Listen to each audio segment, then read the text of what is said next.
이어서 포트폴리오 전략을 살펴보겠습니다. 먼저 각 지점에서 오늘 포트폴리오 전략 어떻게 세우고 있는지 큰 그림부터 확인을 해보죠. 자, 신한금융투자 삼성역 지점의 포트폴리오입니다. 주식 60%, 현금 40% 비중으로 집계가 됐습니다. 자, 동부증권 강릉 지점의 포트폴리오. 주식 100%였었는데요. 주식 70%, 현금 30%로 조정이 있었습니다. 자, 그리고 메리츠종금증권 부산금융센터 주식 50, 현금 50. 역시 지금 주식 비중이 좀 줄었는데요. 자, 그러면 어떻게 변화를 준 건지 동부증권 강릉 지점 연결해서 자세히 살펴보죠. 윤희찬 지점장입니다. 지점장님 안녕하세요. 예, 안녕하세요. 네.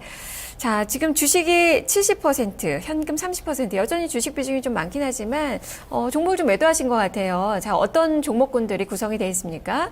예, 금일은 CTC바이오 30%, 파트론, 컴투스 각각 20%고요. 현금 30%로 조정을 드렸습니다. 네, NH 엔터테인먼트를 매도를 하셨군요. 이 종목 오늘 좀 급락세가 좀 나오고 있는 그 종목인데요. 자, 그러면 오늘 포트폴리오 전략 어떻게 세우시나요? 예, 간밤에는 해외 증시 상승이 있었습니다만은 금주는 국제유가의 추가적인 하락과 외국인 수급의 부재로 인해 시장 전반적으로 다소 좀 어려운 구간을 지나고 있습니다. 본격적으로 어닝 시즌을 앞둔 가운데 경기 민감 주식들의 어떤 4분기 실적치에 대해서는 다소 좀 보수적인 입장을 견제해야 되지 않나 생각이 들고요. 상대적으로 그 사이에 상승 종목이 많지는 않았지만 코스닥 시장을 비롯한 중소형주 종목군 중에서 추세가 견조한 기업들이 속속 등장하고 있습니다. 그런데 일단 오늘 코스닥 시장의 갭상승, 그리고 삼성전자 잠정 실적 발표, 옵션 만기일 이벤트 이런 것들을 통해서 대형주 섹터의 어떤 매기 확산은 장중에 고민을 해보고 있고요. 유가의 추가적인 흐름과 어닝 시즌 발표되는 실적들을 토대로 시장 전체적으로 불확실성은 제거되어 가고 있는 구간으로 좀 판단해보고 있습니다. 포트폴리오는 올해 첫 옵션 만기일 변동성 감안해서 일부 준비를 했습니다. 네, 자, 종목들 하나하나 보겠습니다. 일단 NH 엔터테인먼트 돌발 악재로 지금 급락세가 좀 나타나고 있는 그 구간인데요. 자, 이 종목 가지고 계신 분들도 좀 계실 것 같아요. 지금 매도를 해야 되는 건가요? 어제 저녁에 유상증자 발표가 있었는데요. 약 3,500억 규모 정도 되는 것 같습니다. 많은 시청자분들께서 유보율이 이렇게 높은 기업이 뭐하러 유상증자까지 단행하느냐는 의구심을 좀 많이 가지실 건데요. 기업 내부에 돈이 없어서 하는 게 아니라 해외 합작 투자권에 대한 대규모 집행이 좀 있을 수도 있을 것 같고요. 또는 국내에서 신사업이나 신규 게임 개발 같은 부분도 아마 포함이 좀 되어 있는 것 같습니다. 자금 부족 때문에 단행하는 것이 아니기 때문에 증권신고서를 면밀하게 다시 한번 검토해 보시면 될 것 같고요. 다만 이제 저는 포트폴리오 상의 현금 준비 차원에서 일단 매도했기 때문에 좀 더 관망은 좀 해보셔도 나쁘지 않을 것 같습니다. 현금화 차원이다라는 그 말씀이시네요. 자, 나머지 종목군들 중에서는 지금 가장 강한 종목이 컴투스입니다. 연일 상승세가 나오고 있어요. 오늘도 한 3% 정도 플러스가 기록이 되고 있는데요. 자, 이 종목도 설명을 해주시죠. 예, 어제 장중의 상승 강도가 굉장히 센 모습을 연출을 시켰습니다. 개인적으로도 컴투스 주가를 굉장히 오랜 기간 동안 추적을 해왔습니다만 기관에서 하루에 10만 주 이상 순매수하는 날이 1년 중에서도 손에 꼽을 정도로 많지가 않습니다.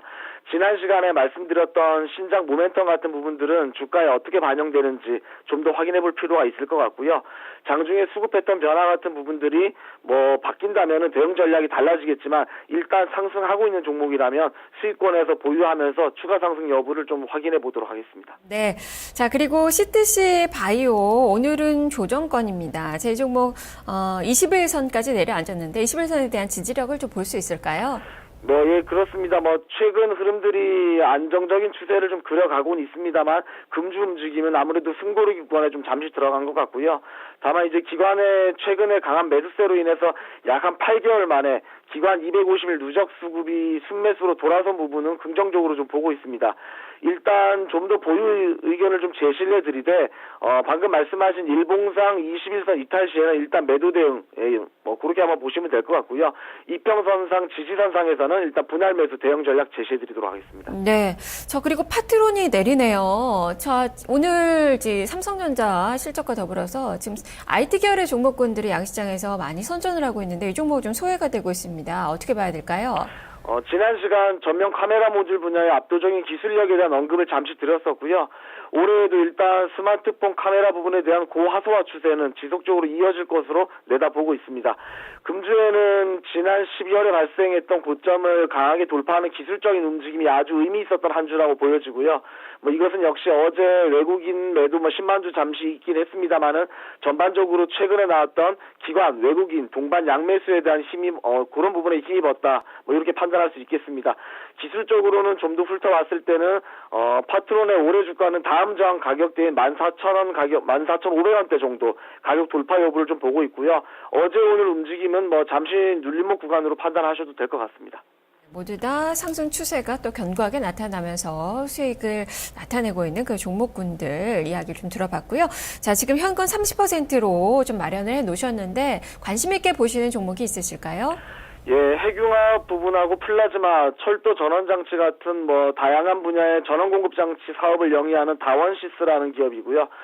최근에 2달 동안의 완만한 조정을 거쳐서 다시금 60일선 돌파와 안착 시도를 좀 하는 모습입니다. 작년 하반기에 집행된 대규모 증설로 인해서 이연되었던 신규 수주가 4분기에 좀 집행될 것 같습니다. 실적 성장세는 지속해서 좀 이어질 것으로 내다보고 있고요. 올해에는 가속기 사업 부분하고 그다음에 중국 집중기 시장 성장에 대한 기대감으로 인해서 시장에서는 2015년도 영업이익을 160원대 정도까지도 컨센서스를 좀 잡아보고 있습니다. 이 수치는 작년 한 해 영업이익의 약 한 2배 가까이 되는 수치인데요. 일단 오늘은 관심 종목을 언급을 좀 해드리고요. 포트 편입은 장중에 한번 시도해 보도록 하겠습니다. 네, 알겠습니다. 말씀 잘 들었습니다. 예, 감사합니다. 네, 지금까지 윤희찬 지점장의 포트폴리오 전략 살펴봤습니다.